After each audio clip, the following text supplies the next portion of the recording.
My name is Claire Monroe, and I just turned 28 for most people. Birthdays are a time for warmth cake, hugs, a few texts that spark a smile, but for me, there's something entirely different. My birthdays have always felt like silent trials.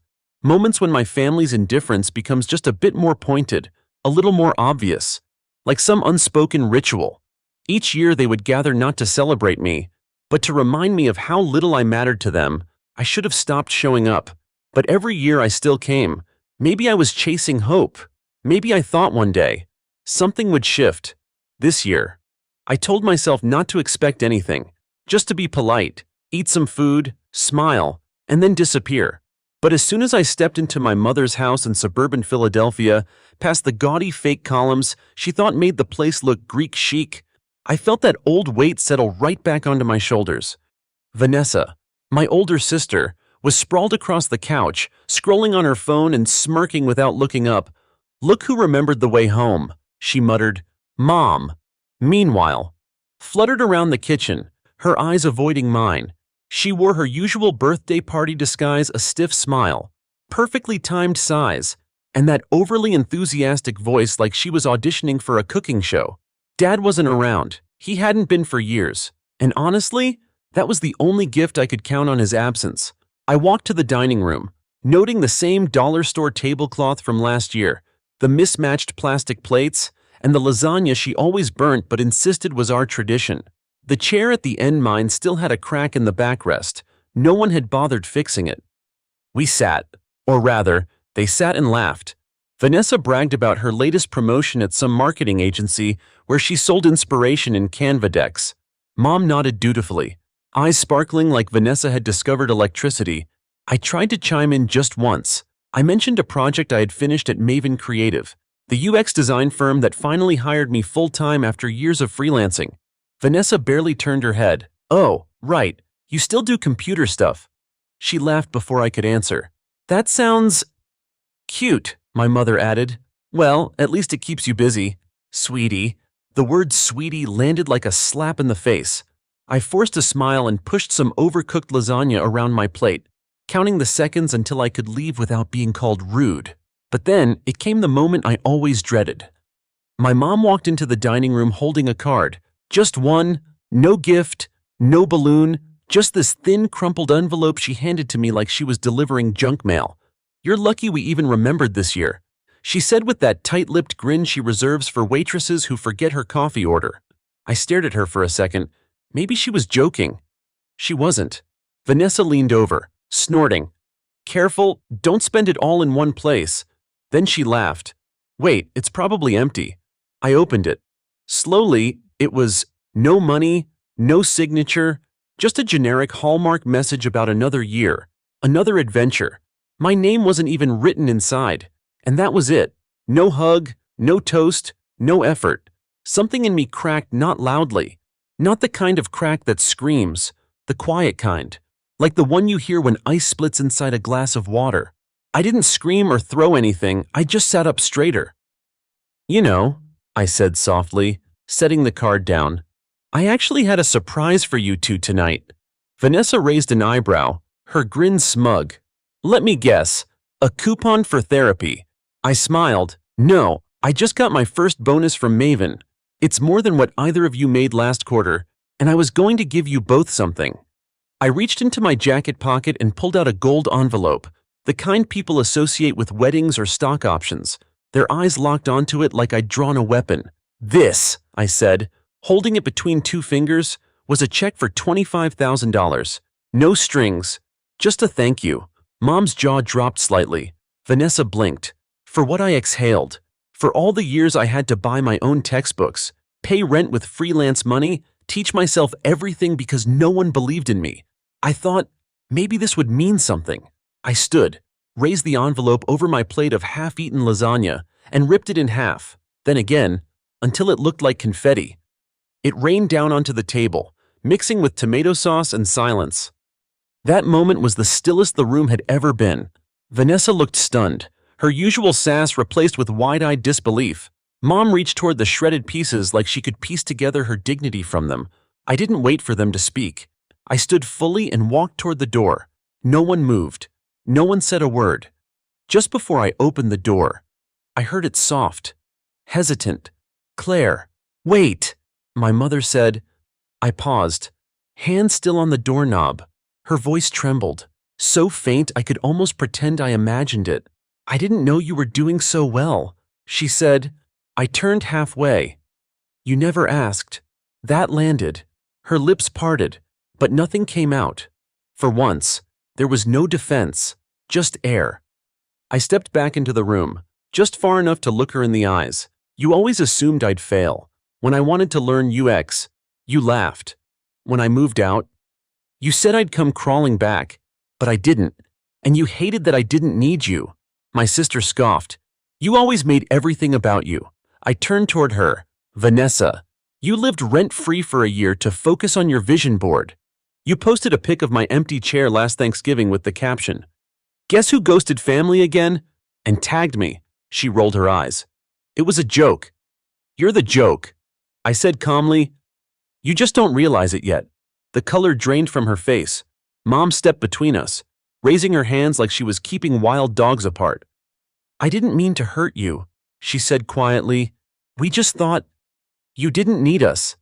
That stung, so you punished me for being self-sufficient. Her hands dropped. "You never asked for help." "I did. You just never listened." The weight of my words hung like fog in the room. No yelling, no chaos, just decades of disappointment packed into a few brutal sentences. I looked at both of them. I didn't come here for dinner. I came because a part of me still thought maybe, just maybe, you'd see me. Not the quiet one, not the backup daughter, just me.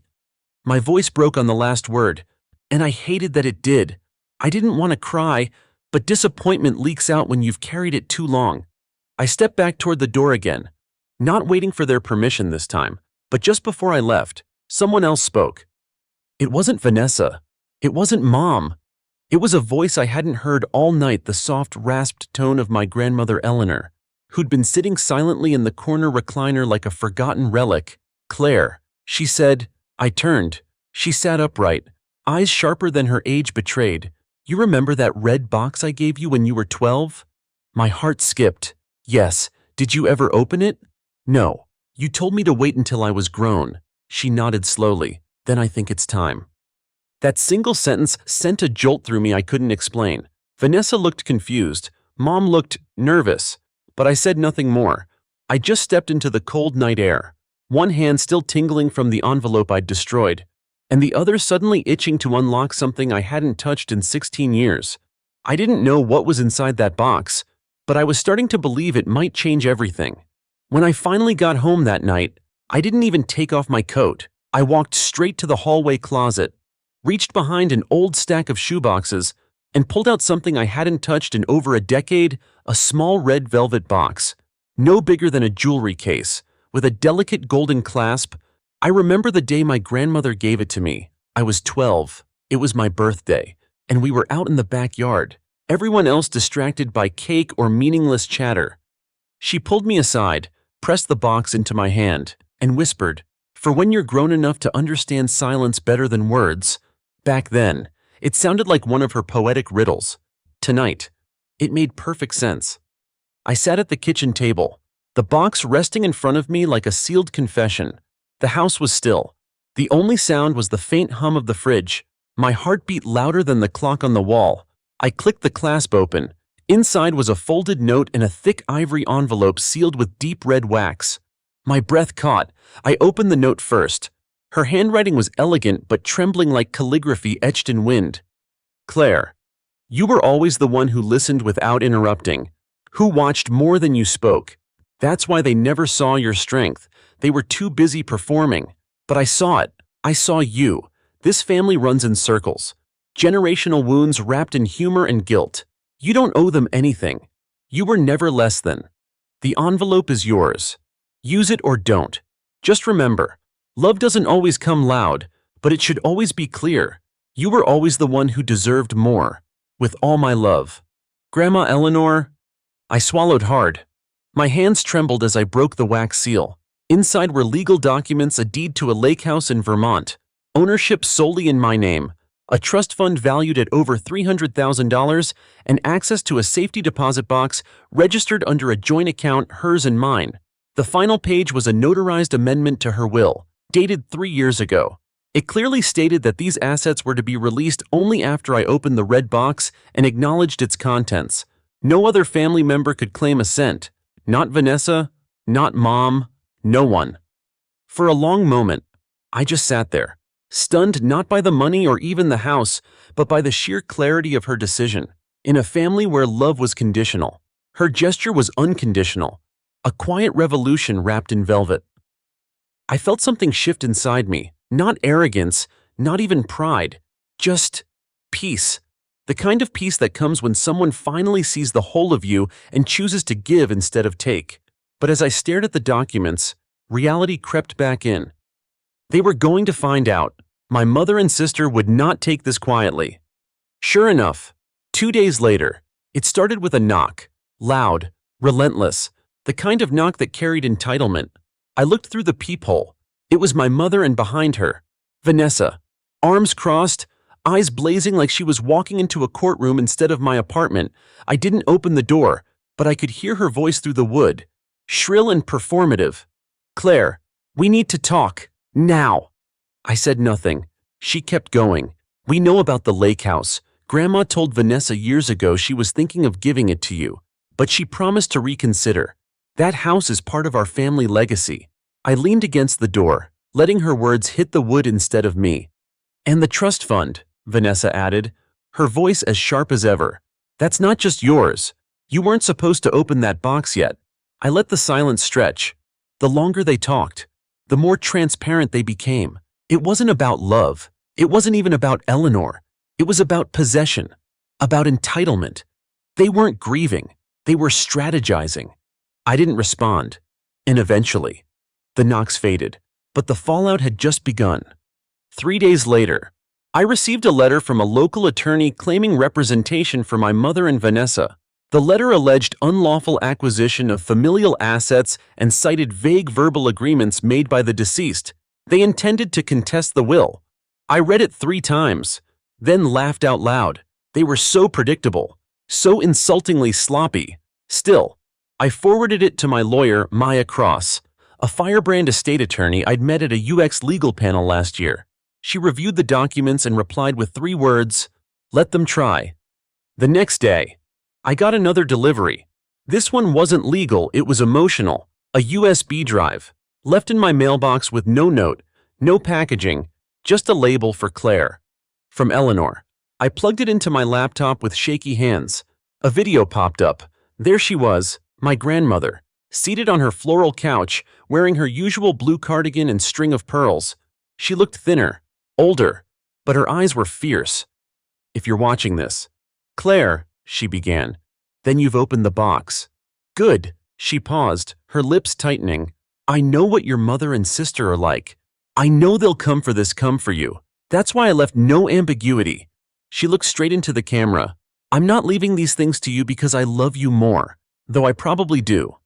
I'm leaving them to you because you're the only one who never treated me like a chore. You were the one who sat with me when I couldn't remember names, who walked me to the kitchen even when I pretended not to need help. You listened. They performed. You stayed. They planned." She held up the same documents I now had in my hand. "This is yours. All of it. And if they try to fight it, show them this video. Show the court. Let them squirm." Tears streamed down my cheeks, not from sadness but from relief, validation, the kind that comes too late to change your childhood but right on time to reclaim your future. I sent the video to Maya. Within 2 days, their attorney withdrew all claims. 1-sentence email, no apology, just defeat. But that wasn't the end. A few nights later, I got a call from a blocked number. I let it ring. Then curiosity won. I picked up. "Claire." My mother's voice came through, small and tight. "Can we talk?" I said nothing. "I didn't know you felt this way about everything." She continued. "You didn't want to know." I replied. There was a pause. "Maybe not." She said, "But I'm trying." That stopped me. For years, I'd dreamed of this moment of her finally apologizing, but it didn't land right. It wasn't remorse, it was damage control. I think we need space. I said, not a break, not a breather, real space. You made your choices. I made mine. Another pause. I understand. She whispered. Then she hung up. I stared at the phone screen long after it went dark. I didn't feel triumphant, just quiet, like something had ended, not violently, not dramatically, just finally. That was 9 months ago. Since then, I've renovated the lake house. It's my safe space now. I spend weekends there, reading by the fireplace, swimming in the lake when the weather allows. I even framed the red box and placed it on the mantle, not because of what it held, but because of what it meant. It was the first time anyone in my family gave me something purely for me, no strings, just belief. But I knew Vanessa wasn't done, she never is. And just when I thought I could breathe, another twist arrived, not from them, but from the past, wrapped in a voice message I didn't expect. One that would challenge everything I thought I knew about the family I was trying so hard to leave behind. The voice message came on a rainy Tuesday, one of those slow, gray mornings where the clouds hang low, pressing against the roof like they're trying to listen in. I was at the lake house, wrapped in a cardigan, sipping coffee, listening to the quiet crackle of the fireplace. Then my phone buzzed. Unknown number. One new voicemail. I let it sit for a while. Something about it felt heavy before I even hit play. When I finally did, the voice that echoed through the speaker wasn't Vanessa, wasn't my mother. It was a man's. Older, warm, but strained by time. Claire, I don't know if you remember me. My name is Edward. I was Eleanor's attorney for over 2 decades. She asked me to reach out in the event of certain developments I think now qualifies. There's something you need to see, something your grandmother left for you, something she didn't want the rest of the family to ever find. Please, call me. My stomach tightened. I knew Grandma Eleanor had been meticulous, but this felt different. This wasn't about inheritance, it was about truth. And if she went to this much trouble, it meant she knew something she couldn't write down, something that had to be revealed face to face. I called the number back within minutes. Edward answered on the first ring. His voice was calm, but there was urgency under it. Claire, he said, thank you for calling. I know this might feel sudden, but your grandmother, she anticipated a moment like this.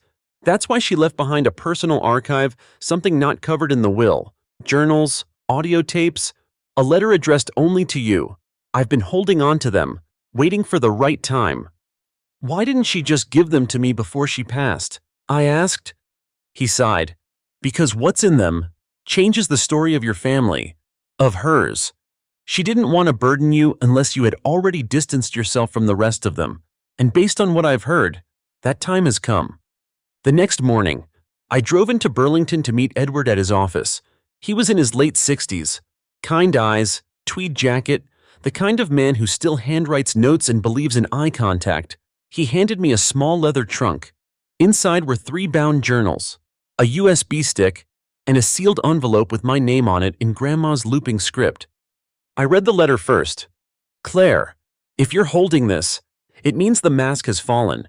You've seen your mother and sister for who they are, and you've chosen your own peace. That's good. But I owe you more than just a house and some savings. I owe you the truth. Our family is stitched with secrets, ones that I kept because I thought I had to, but you've proven you're strong enough to carry the weight of honesty.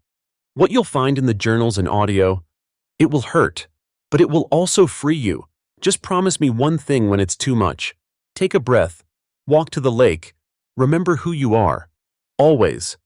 Eleanor. I opened the first journal that night. It began innocently enough, stories about her youth, her marriage, her early years as a mother, but halfway through, the tone shifted. She described the growing distance between herself and her daughter, my mother. Eleanor wrote of the first time she caught my mom lying about something small, then something bigger. A shoplifting incident covered up, a classmate bullied to the point of hospitalization. By the time Vanessa was born, my grandmother already feared what was brewing beneath her daughter's charming veneer. She documented it all: patterns of cruelty masked as jokes, manipulation disguised as care, control dressed as concern. She described my childhood in painful detail, how my mother would isolate me with silent treatments for days, how Vanessa was praised for cruelty if it meant toughening me up, how she'd once caught my mother reading my private journals and mocking them to Vanessa behind my back. Eleanor tried to intervene once, even threatened to call child services, but my mother manipulated her way out, weaponizing family loyalty and shame. "If you report me, you'll destroy this family," she'd said. "You'll be the reason Claire ends up in foster care." And Eleanor, trapped by fear, stayed silent. But she didn't forget. The USB stick held recordings Eleanor's voice, narrating things too painful to write. In one clip, she recalled a night when I was 10. I'd spilled juice on a carpet. My mother dragged me into the backyard in the freezing cold and made me stand barefoot until I learned to respect things. I barely remembered that. I'd buried it. But hearing Eleanor whisper it into the recorder, her voice breaking, made something inside me splinter, not in anger, in grief. I listened to every tape over 3 days, each one peeling back layers of a history I never wanted but needed to know. The truth wasn't just painful, it was clarifying. It made me understand why I always felt like love had conditions, why every compliment felt like a setup, why silence had always felt safer than attention. But nothing prepared me for the final entry. Eleanor had discovered that the trust my mother tried to create, one she claimed was for the whole family, was built on funds originally left by my grandfather for Claire's education and future. She'd redirected it, spent it on Vanessa's tuition, vacations, home renovations, and when Eleanor confronted her, my mother laughed and said, "She won't even notice. She doesn't ask for anything anyway." That was the final straw. That's when Eleanor rewrote the will. That's when she created the red box plan. Not out of vengeance, but out of protection. She didn't want justice, she wanted rescue. I closed the final journal with trembling hands. The next day, I drove to the lake, sat at the edge of the dock, and stared into the water for hours. The silence wasn't oppressive this time. It was restorative. For the first time, I wasn't carrying someone else's guilt or grief. I was holding my own truth, and with it, the beginnings of something dangerously powerful: clarity. But clarity doesn't stay hidden for long. The next message I received wasn't from Edward. It was from a blocked number, and this time, the voice on the other end wasn't my mother or sister. It was a stranger, a woman. And what she said would flip everything I thought I knew on its head. The woman's voice was cautious, deliberate, like someone stepping onto ice that might crack beneath them. "Claire, I hope this isn't too forward, but I've been trying to reach you for weeks. My name is Elena. I knew your grandmother. I was very close to her. There's something I need to tell you. It's about your mother, and about you." At first, I didn't know what to think. My instinct was suspicion. Maybe another family member trying to slither their way into the will. But the way she said "very close" sent a ripple through me, subtle, but real. There was something honest in her tone, something almost mournful. She left a number and a plea to meet. "Please, just one conversation. You deserve to know everything." I didn't sleep that night. I reread Grandma's journals, looking for any mention of an Elena. There were a few always in the margins. Always with affection. Lunch with E. Phone call from E. She's the only one who truly listens. And one entry that stood out like a pinprick in the dark if anything happens. "I hope Claire finds her. E knows everything I couldn't say." I called Elena the next morning. She answered on the first ring.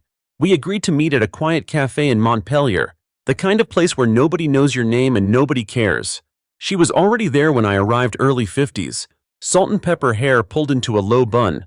Simple cardigan, no makeup.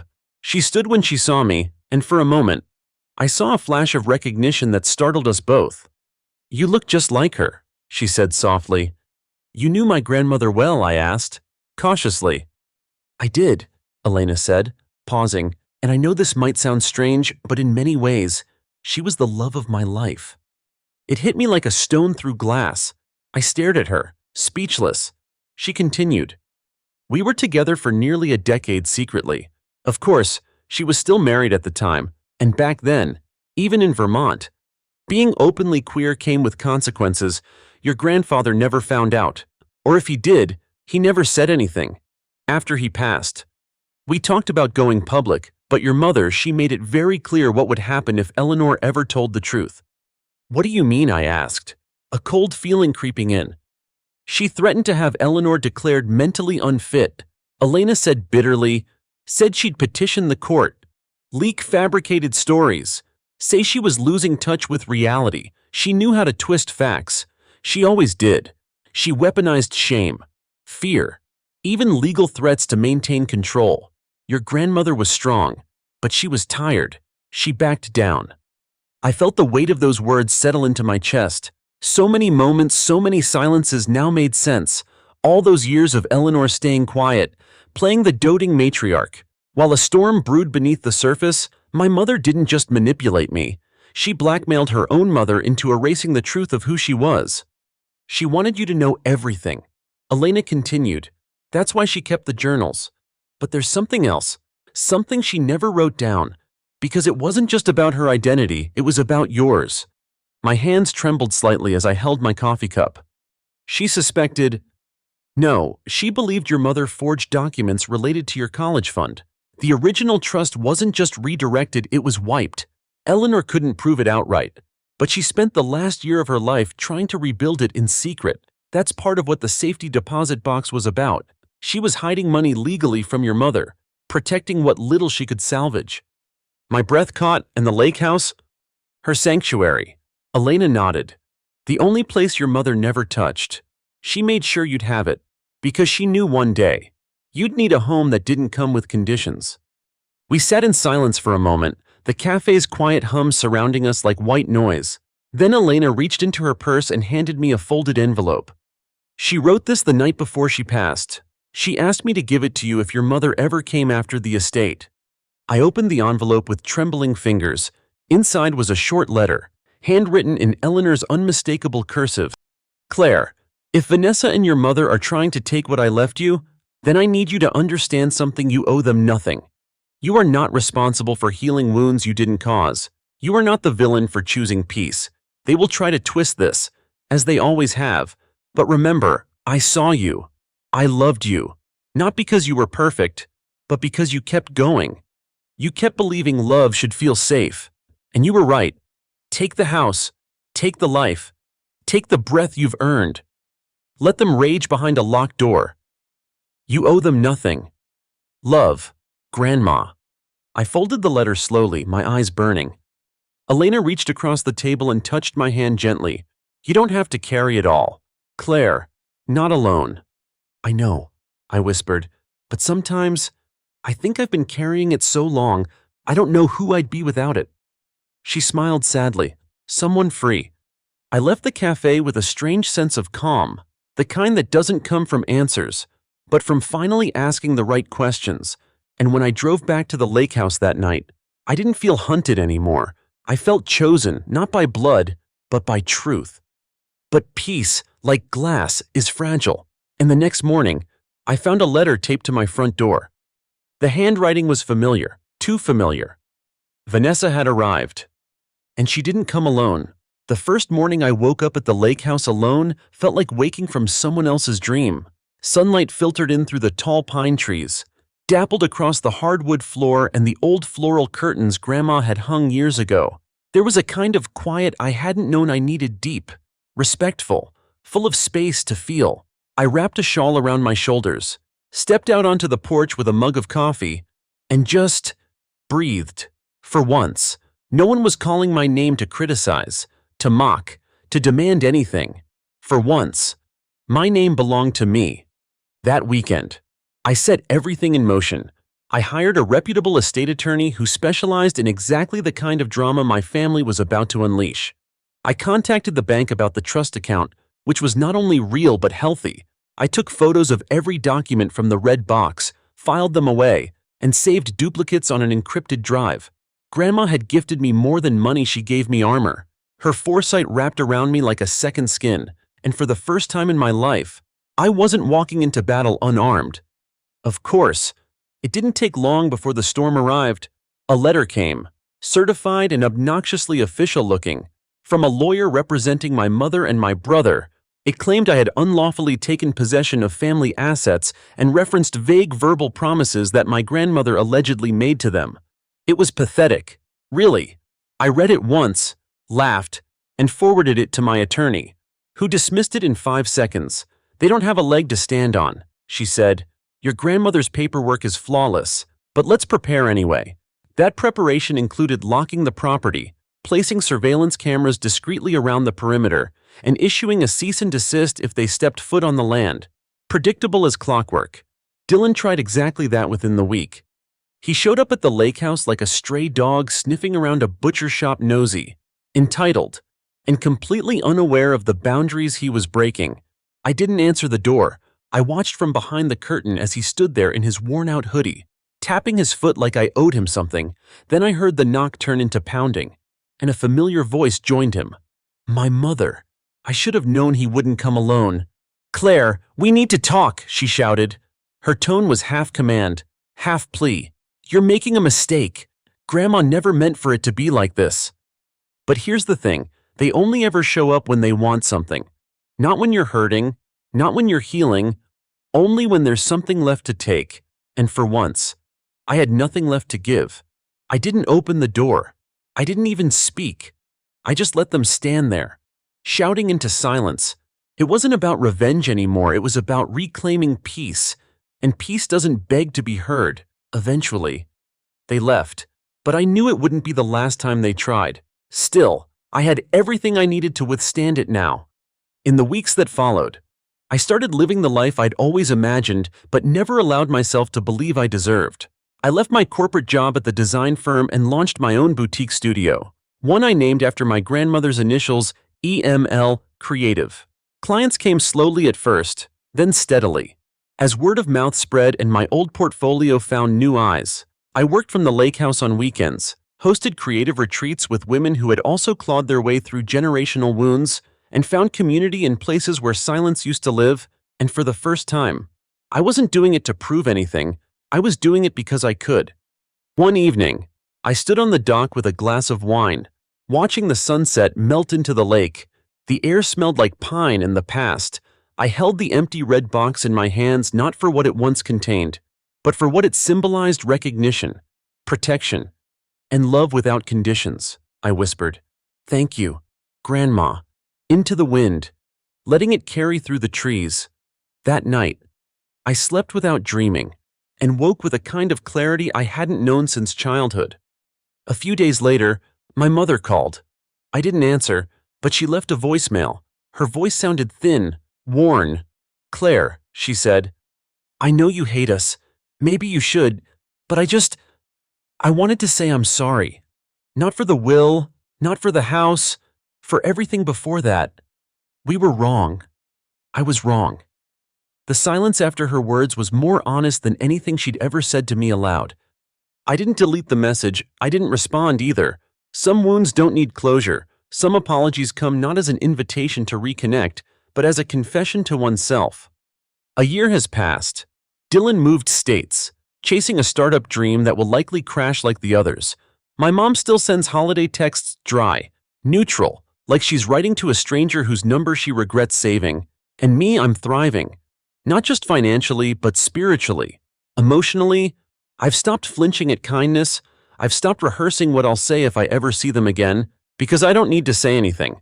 I've already spoken with my distance, with my boundaries, with the life I chose for myself. Some victories are loud. Mine was quiet, but no less powerful. Story 2. My name is Emily. I'm 26, working as a digital marketing specialist in Los Angeles. For 6 months, I've been dating Ryan, a 28-year-old project manager. When we started dating, I made my boundaries clear, especially one non-negotiable: no strip clubs. It wasn't just about jealousy. My last serious relationship ended because my ex was involved with multiple strippers, and that left scars I wasn't ready to reopen. Ryan agreed without hesitation, even said it wasn't something he'd ever do. For a while, I believed him. We've shared many weekends together, usually driving out to new cities, renting fancy hotels, and enjoying each other's company away from our routines. But over the last few months, Ryan started asking me to be cool, to relax my rules. He insisted that since he was a grown man, He could go wherever he wanted. He said I was controlling, that my boundary was suffocating him, but I held firm if that was a deal breaker for him. We could walk away. It wasn't about control, it was about respect for what mattered to me. One afternoon, I went to his office to surprise him. I wasn't prepared for what I'd discover there. His colleagues greeted me warmly, but then a man walked down the hall, confident and grinning, and introduced himself as Matt Blank, Senior VP of Marketing. My heart stopped. Matt was the name Ryan had been asking me to use on our vacations, his alter ego, the man he pretended to be when he wanted to shed Emily's rules. Suddenly, the past months of weekend trips made a sick kind of sense. I wasn't just Emily on those trips, I was invisible. Matt was the one Ryan wanted to be. I left that office with a storm raging inside me. How long had Matt been living alongside me? Hidden in plain sight, I waited 2 days before confronting Ryan, gathering my courage and preparing to say goodbye. When I finally did, I told him everything: the confusion, the betrayal, the deep wound of realizing I wasn't enough to keep him honest. For a moment, he seemed remorseful, even tearful. But when I said I couldn't forgive this, couldn't share a future with a man who led a double life, his mask slipped. What followed was a verbal assault I never expected. Insults flew, ugly and sharp, about my appearance, my job, my worth. The cruelest was the comment comparing Matt's other assets to mine. Like that would wound me more than the entire betrayal. I saw then that the man I loved was lost beneath layers of selfishness and deceit. When he begged me to stay, his voice desperate and raw, I knew it was over. Sunday was a blur of friends' support, trying to piece together the shattered fragments of my heart. Then, a note slipped under my door, a final attempt to gaslight me. But I burned it unread. This wasn't just a breakup. It was the collapse of everything I thought I knew about love and trust. And as I locked the door on that chapter, I knew the next would demand a strength I wasn't sure I had yet. Days after the breakup, I found myself sinking into an unsettling quiet. Ryan's texts came in waves, confusing, contradictory. One moment, he was apologizing, begging me to talk. The next, he called me crazy, twisting my feelings against me like a weapon. I kept my distance, refusing to respond, trying to hold on to what little dignity remained. But then, at 4:30 a.m., my world cracked again. I woke up to a presence beside me. Ryan had used my spare key to crawl into my bed, tears streaming down his face, whispering that he never thought I'd actually leave him. The invasion of my space felt like the final betrayal, an act that crossed every line I had drawn. It wasn't just about boundaries anymore, it was about safety and respect. When he finally left that morning, I sat on the edge of my bed, numb and shaking. The man who had once promised to cherish me was now a stranger who thought my pain was a game. What haunted me most wasn't just the cheating or the lies, it was how he thought my love and patience were weaknesses to test. And the name Matt, he hadn't just created a fantasy, he had become two people, two lives intertwined in the shadows of our relationship. I reached out to close friends, desperate to untangle the mess inside my head.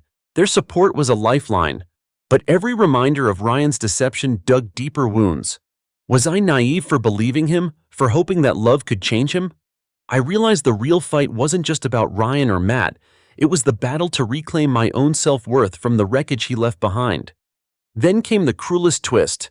I heard from a mutual acquaintance that the strip club party Ryan had denied was real after all. While he lied to my face, he was planning to be there that very night. The fact that he tried to manipulate me with a fake story to see how far he could push my boundaries broke something inside me that words can't describe. It wasn't just betrayal, it was calculated cruelty. I wasn't just a girlfriend to test, I was a pawn in a game I never agreed to play. My locks were changed that same day, and his number was blocked on every platform. I was done being the cool girlfriend, pretending to be okay with disrespect. I realized I deserved better than the lies, the manipulation, and the broken promises. But even as I took back control of my life, the pain of his betrayal lingered like a shadow, reminding me that healing would be a longer journey than I ever expected.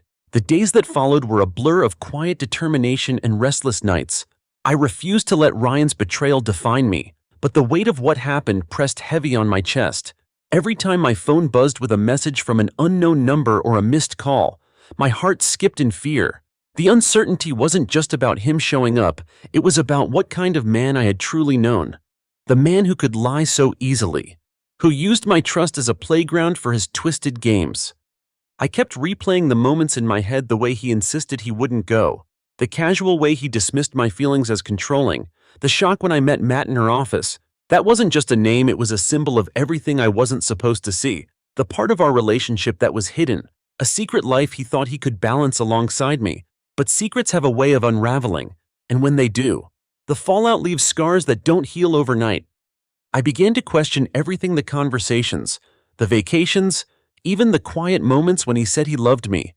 Were they all just facades? Was I just another chapter in a story he'd already written with someone else? The betrayal stung not only because he cheated, but because he treated me like I wouldn't find out, like my feelings were obstacles to overcome rather than truths to honor. Then, as if the pain wasn't enough, I uncovered something worse. One of Ryan's friends reached out, confirming there really was a strip club party, and Ryan was there. Just as I feared, the realization hit me like a freight train. He didn't just want to test me, he was planning to cross that line anyway. His lies weren't to protect me, they were to deceive me so he could have his cake and eat it too. I realized then that forgiveness wasn't an option. This wasn't just about love or trust anymore. It was about self-respect. I needed to rebuild the pieces of myself that Ryan had tried to break. But the question that haunted me was, how do you move forward when the person you loved has proven so capable of breaking your heart in the cruelest ways? The answer wasn't clear, but one thing was certain: I would never be silent again. I had to find my strength, not just for myself, but to reclaim the narrative of my life. The next steps would be hard, but I was ready to take them. Because sometimes the hardest goodbyes are the ones that lead to the most powerful new beginnings. In the wake of the truth, my world felt both shattered and strangely clear. Ryan's deception had cut deep, but it also opened my eyes to the reality I'd been avoiding. The man I thought I knew, the one I loved, was not the person standing before me. The pain was raw, yet beneath it stirred a fierce resolve I hadn't known I possessed. This wasn't going to be the end of my story. I spent the next few days pulling myself together, leaning on friends who listened without judgment, and trying to process the whirlwind of emotions crashing through me. Betrayal, anger, sadness, they all collided inside, but I refused to drown in them. Every night, I reminded myself that my worth wasn't defined by someone else's choices. I had to take back control. Then came the confrontation I dreaded but knew was necessary. I invited Ryan over one last time, not to plead or cry, but to lay everything bare. When he arrived, the air was thick with tension. I didn't let him off easy. I spoke about the broken promises, the lies, the disrespect. I told him how deeply his actions wounded me, how he pushed my boundaries and expected me to just accept it. His reactions ranged from denial to anger, then to desperate pleas, but I held my ground. The years we spent together, the memories we built, they didn't give him the right to tear down my trust. I told him I wasn't the girl who would quietly endure his betrayal. This was the moment I drew the line. Walking away wasn't easy. The silence that followed his departure echoed louder than any argument. I felt a void, but also a strange kind of liberation. For the first time in months, I wasn't caught in the chaos of his lies. I was free to find myself again. Yet, the future felt uncertain. How do you heal when the wounds are invisible but deep? How do you trust again when the past whispers caution? Those questions lingered, but one thing was undeniable: I had survived the worst, and survival was just the beginning. The road ahead would be long, filled with moments of doubt and pain, but also hope and rediscovery. I was ready to face it head on, to reclaim my happiness, piece by piece. The days that followed were a mix of restless nights and quiet mornings. I kept replaying every word, every glance between Ryan and me, searching for signs I had missed. How had I been so blind? The betrayal wasn't just a moment, it was a series of cracks beneath the surface, slowly eroding what I thought was unbreakable. But acknowledging this truth was painful, necessary, and the first step toward healing. Friends stepped in as anchors. Their voices grounded me when my thoughts spun out of control. They reminded me that my boundaries were not unreasonable, that respect in a relationship wasn't optional. Yet, beneath their support, I wrestled with loneliness, the kind that creeps in when the person you trusted most turns out to be the one who hurt you deepest.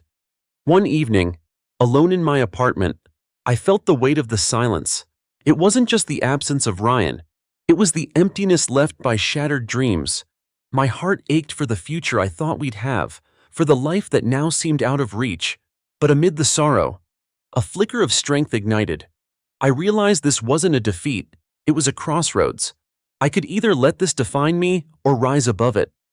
So, I started rebuilding not just my life, but my sense of self. Small victories marked the days going for a run without the heaviness of doubt, laughing genuinely with friends, rediscovering passions I had put aside. Each step forward was a quiet rebellion against the pain, a reclaiming of my voice. But healing isn't linear.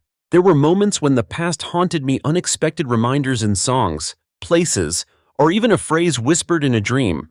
Those times tested my resolve, threatening to pull me back into the spiral of hurt and mistrust. Still, I held on, reminding myself why I chose to walk away. Then, one afternoon, a message appeared unexpected, hesitant, yet loaded with meaning. Ryan wanted to talk, to explain, to apologize. I stared at the screen, the emotions swirling within me. Was I ready to listen? Could forgiveness ever be an option? Or was some damage too deep to mend? That question lingered as I stared out the window, the horizon stretching wide and uncertain. My heart was bruised but not broken, my spirit battered but unbowed. The future was a blank page, waiting for me to write the next chapter on my terms. Story 3. It was a seemingly ordinary day when everything changed. March 14th, a day like any other, started with promise. My fiancé, Jason, and his 5-year-old son, Noah, were out grabbing Chipotle. We were heading back home, the sun beginning to dip lower in the sky. We reached a busy intersection. The light was blinking yellow, the kind that tells you to slow down, but not to rush. As we approached the intersection, I could tell Jason was about to go. I saw a car coming fast, speeding through the yellow light, and in that split second, I knew what was about to happen. I told him clearly, almost pleadingly, wait until the light turns green. It was a simple request, a small moment of precaution, but as we all know, sometimes the smallest moments can change everything. Jason didn't hear me, or maybe he didn't take me seriously, or maybe, just maybe, he ignored me. Whatever the reason, he kept driving forward, and that's when it happened. The car that had been speeding through the intersection hit us. The force of the collision was unimaginable. The world went silent for what felt like an eternity. And then there was pain, agonizing pain. I remember the crushing force of the impact, the shattering sound, and then darkness. When I regained consciousness, I was in the ER. My body was broken, my pelvis fractured in 2 places, my tailbone shattered, and my vertebrae L4 and L5 fractured as well. The pain was unbearable. But what was worse was the panic that gripped me. I couldn't breathe without feeling as though my body was being torn apart. My body was crushed, but my mind was also shattered, overwhelmed with confusion, panic, and fear. The next few days blurred together in a haze of pain, medications, and fragmented thoughts. I had surgery, and they inserted 2 7-inch steel screws into my pelvis. They gave me a back brace that didn't fit, way too large for me, but I was told to wear it as if it could somehow magically help. It didn't. The brace didn't give me any support. Every time I tried to move, it felt like my spine and pelvis were being pulled apart, and the pain was so intense I could barely think, let alone stand. It was inhumane, to say the least. I remember the frustration, the helplessness, the intense longing for things to just go back to normal. But that was a luxury I couldn't afford anymore. A week later, I was transferred to a physical rehabilitation center. I didn't want to eat, I didn't want to bathe, I didn't want to move. Every part of me felt broken, not just physically, but emotionally too.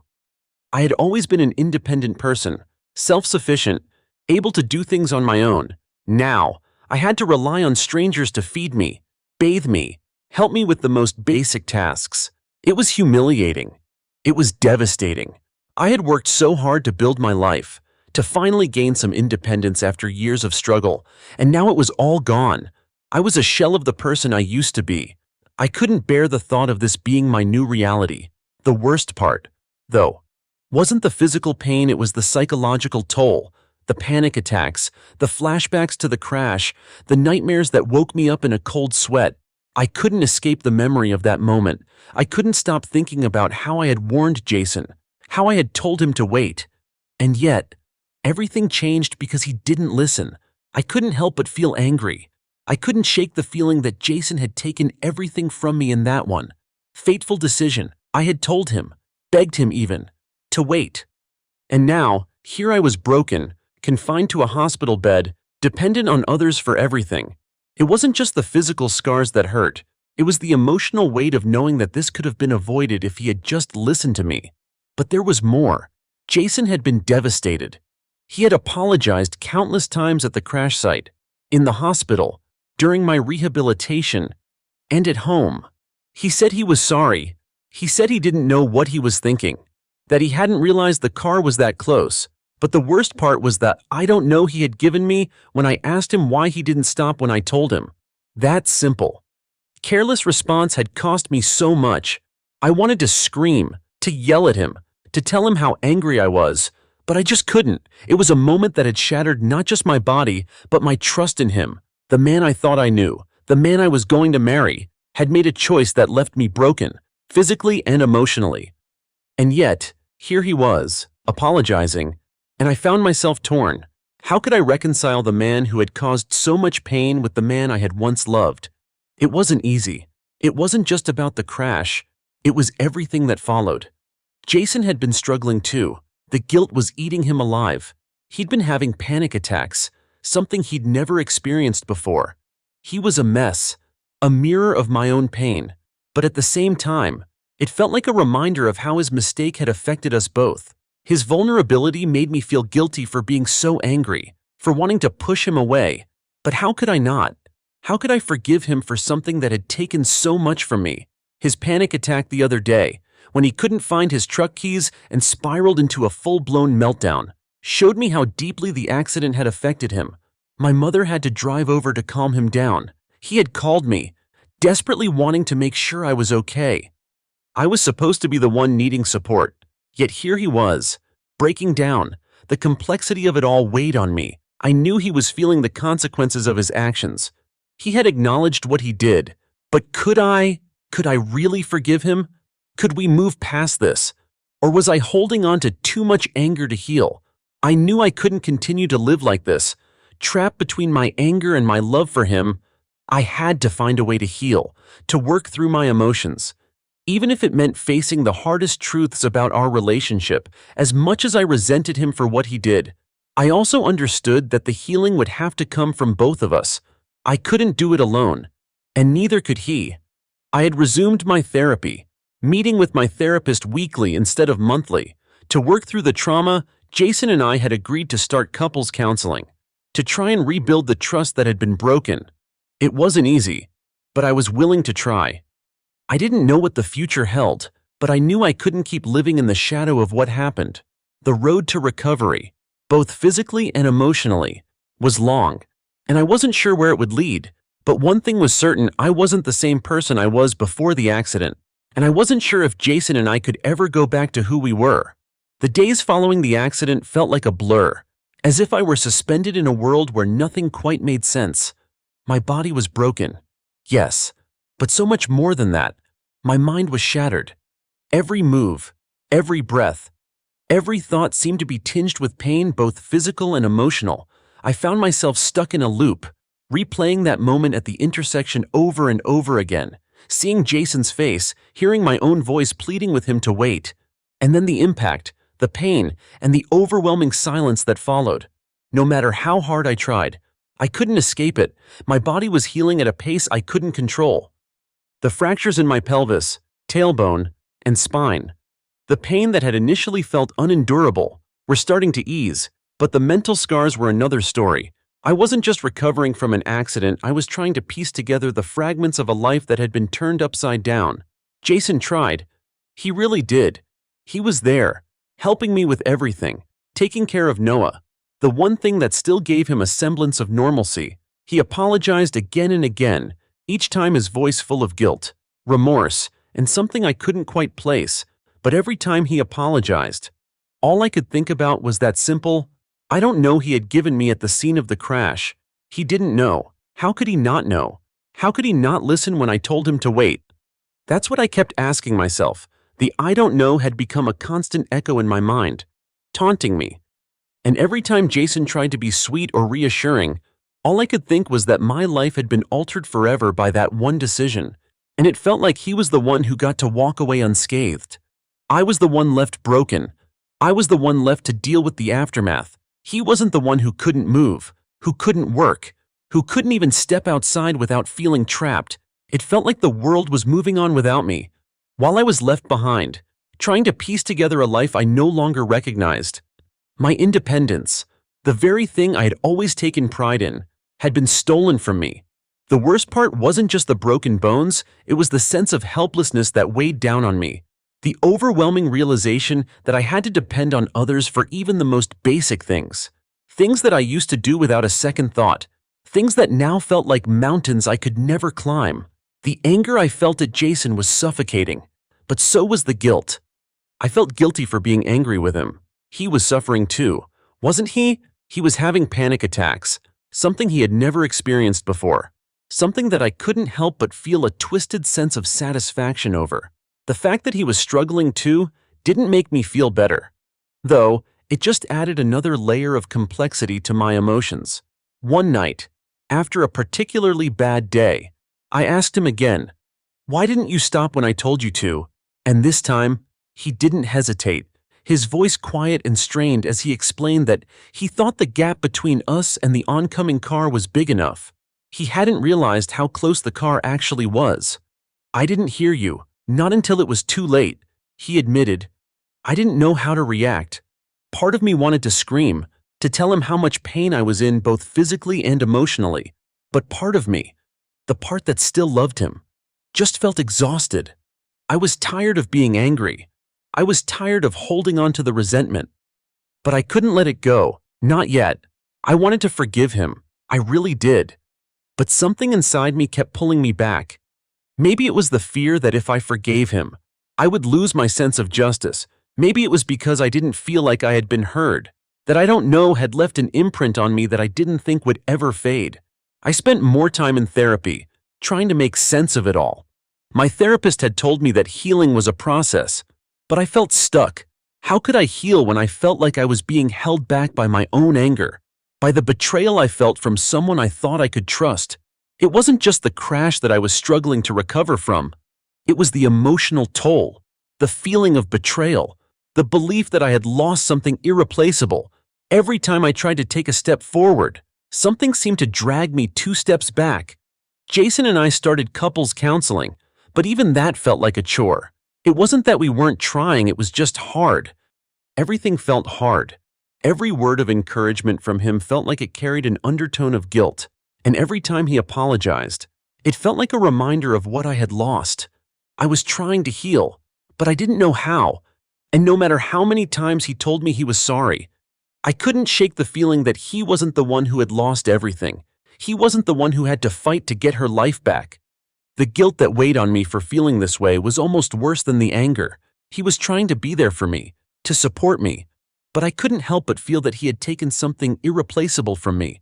I had worked so hard to get to where I was before the accident, my health, my career, my social life, and now it was all on hold. I couldn't even take care of myself. I couldn't even take a simple walk without feeling pain, without being reminded of what had been taken from me. I wanted so badly to just move on, to forgive, to find peace, but I didn't know how. It felt like the more I tried to let go, the more the anger consumed me. I didn't know how to forgive, and I didn't know how to move forward. And that's when the realization hit me. I couldn't keep living like this. I couldn't keep holding on to this pain, this anger. I had to find a way to heal, for myself. I had to stop waiting for Jason to fix it, to make it right, because the truth was, no one could. The only person who could help me heal was me. I spent days, weeks even, just trying to push through the motions. My body was healing slowly, and I was still undergoing physical therapy. But something felt different. It wasn't just my body that needed fixing, it was my mind, my heart. I had never been one to let anyone else control my life. And yet, Here I was completely dependent on Jason, on my family, on everyone but myself. I hated it.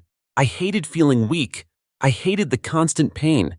And most of all, I hated how everything I had worked so hard for was slipping through my fingers. My independence, my career, my social life all on hold, my future was uncertain. And it felt as though I was trapped in this endless cycle of recovery, always looking forward but never really moving forward. Jason tried. I could see the effort he was putting in. He was constantly apologizing, saying that he wished he could take the pain away, that he wished he had listened when I told him to stop. But his apologies, though heartfelt, felt hollow. They didn't take away the frustration that had built up in me, the bitterness that lingered no matter how much he tried to make things right. Every time I heard him apologize, I couldn't help but remember the crash the moment everything changed. Every word of his felt like a reminder of that moment when my life was ripped from under me. I was angry, yes, but the guilt of being angry with him was suffocating. How could I be angry with someone who was suffering too? How could I harbor resentment toward the man who was trying so hard to make it better?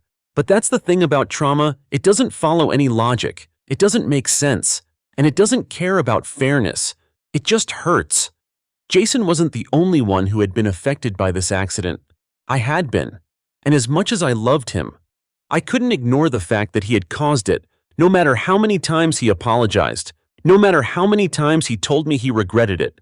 The reality was that I was the one left with the consequences. I was the one whose life had been interrupted, whose body was broken, and I had no idea how to navigate the space between the love I still felt for him and the anger that consumed me. It was a constant battle, one that I couldn't seem to win, but there was a part of me, deep down, that knew I couldn't keep living this way. I couldn't keep holding on to the anger, the resentment. I couldn't keep letting it control me. I had to find a way to move on, to heal, whether that meant forgiving him or not. So I did what I always did when things felt too much. I went back to therapy. I had been going for weeks, but it felt different now. I wasn't just going to talk about my physical pain, I was going to talk about my emotional pain, the pain that wasn't healing, the one that felt like it would consume me if I didn't address it. My therapist was a calm presence in the chaos of my mind. We had talked a lot about the anger I felt toward Jason and about the guilt I felt for feeling that way, but there was one thing that I couldn't shake: the feeling of betrayal. I had warned him. I had told him to wait, and still, he didn't listen. I had trusted him, and in that moment, when I needed him most, he failed me.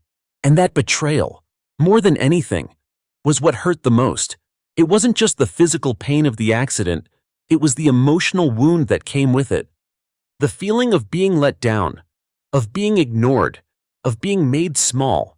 I had spent so long building up walls to protect myself from the world, and in one split second, Jason had knocked them all down. "Do you think you'll ever forgive him?" my therapist asked one day, her voice soft but steady. It was a question I had been avoiding, a question I didn't want to answer.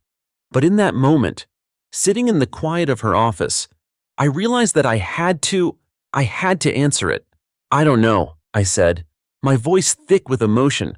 "I don't know if I can, but I have to try." It was the first time I had admitted that I was even willing to try, and it was the first step toward healing.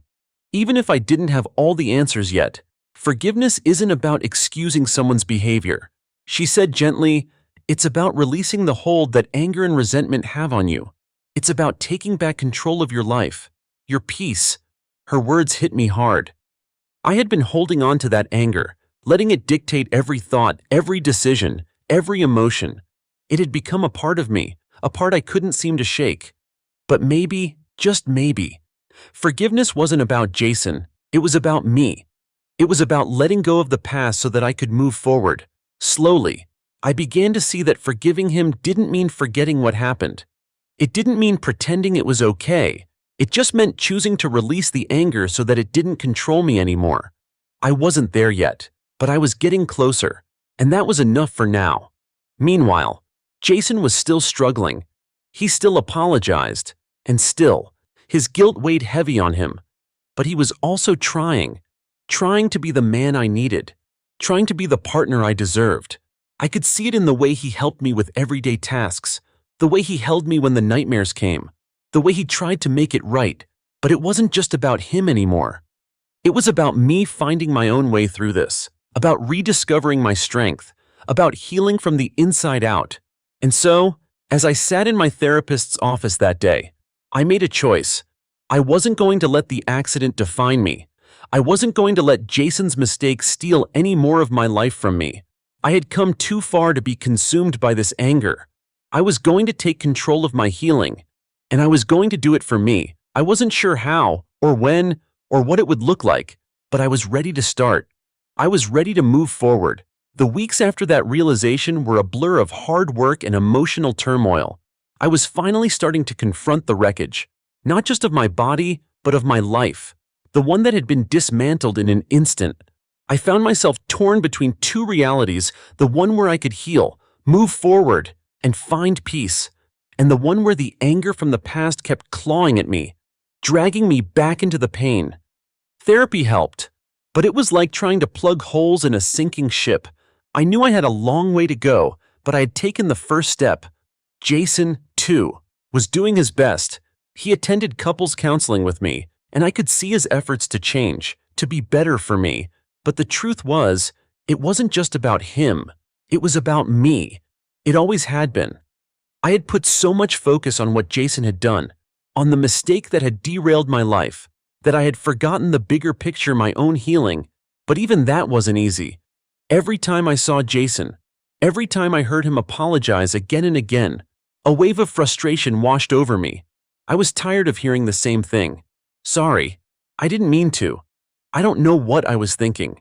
His guilt was palpable, but it wasn't helping me. In fact, it was only adding to the weight on my shoulders. I wasn't asking for an apology anymore. I was asking for understanding. I was asking for him to see what his actions had done to me. I wanted him to understand the toll it had taken, the trauma, the months of pain, and the uncertainty. And yet, despite all of that, something was changing. My resentment, though still fierce, was starting to soften. I had a breakthrough one evening after a therapy session. Jason and I were sitting in the living room. The quietness between us no longer awkward, but heavy. He had just apologized again, his voice breaking, and I found myself looking at him, truly looking at him, for the first time in a long while. He was hurting, he was devastated, and he was doing everything in his power to make it right.